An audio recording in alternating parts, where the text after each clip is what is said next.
As you learn how to program in Java, keep this idea always in mind. Everything is an object.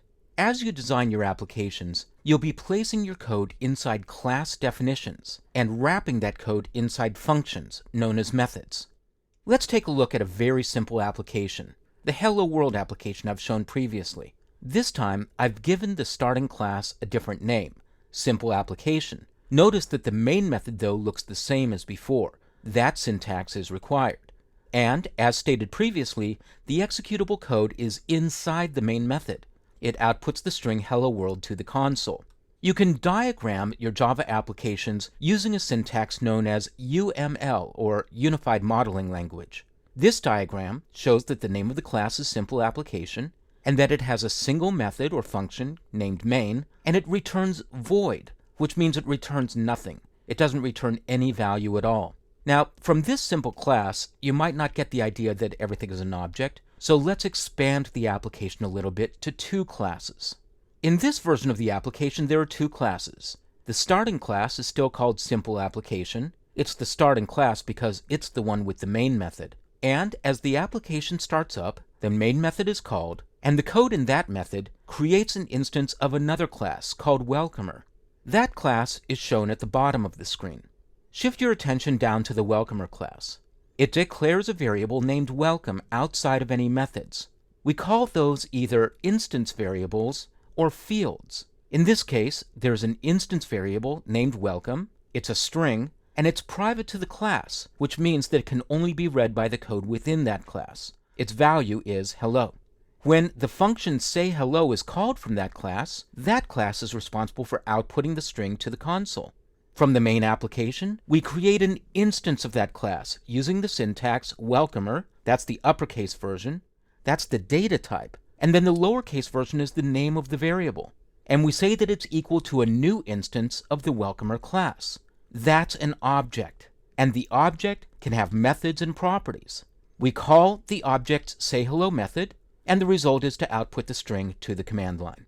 Once again, you can diagram this application using UML. In this case, there are two classes, Simple Application and Welcomer. The first class simply has the main method. The second class has both an instance variable or field and a method named sayHello. Once again, sayHello returns void or nothing, but it takes the action of outputting a string to the console.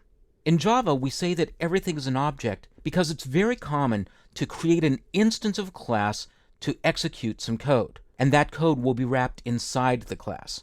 As we actually get into coding some classes, I'll describe what's an object, what's a variable, and what's a field. Here's another way in which Java sees everything as objects. You can declare a string variable by declaring the data type string and then the variable name. In this case, the variable name is welcome. And then you can say that that variable has a value of a string wrapped in double quotes. But in fact, this is shorthand. Here's a bit of code that's the longhand version. We declare the data type, we say what the variable name is, but now we say that we're creating a new instance of the string class, and we pass in the string that we want. This is the longhand version, and these two bits of code are exactly functionally identical. They do the same thing. They create an instance of the string class, and so welcome is an object.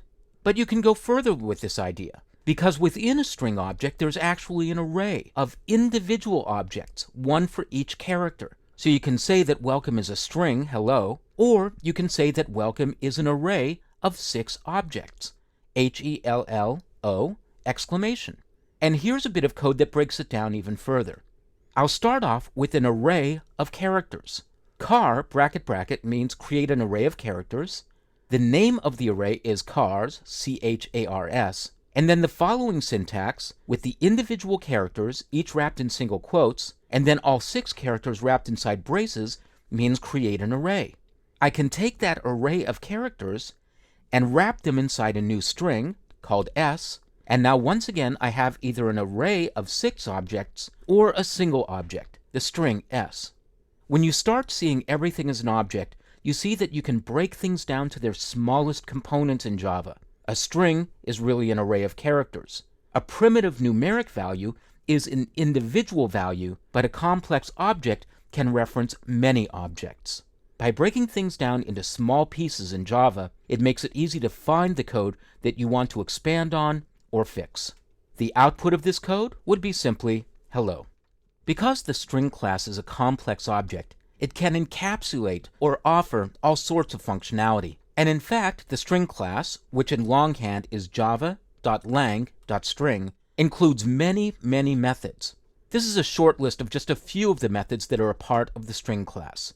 The char@at method lets you pass in a numeric value and get back the character in the position in the array that's a part of the string class. You can use compare to compare one string to another, the concat to concatenate strings together, and so on. We'll be looking at these and many more methods of the string class later on.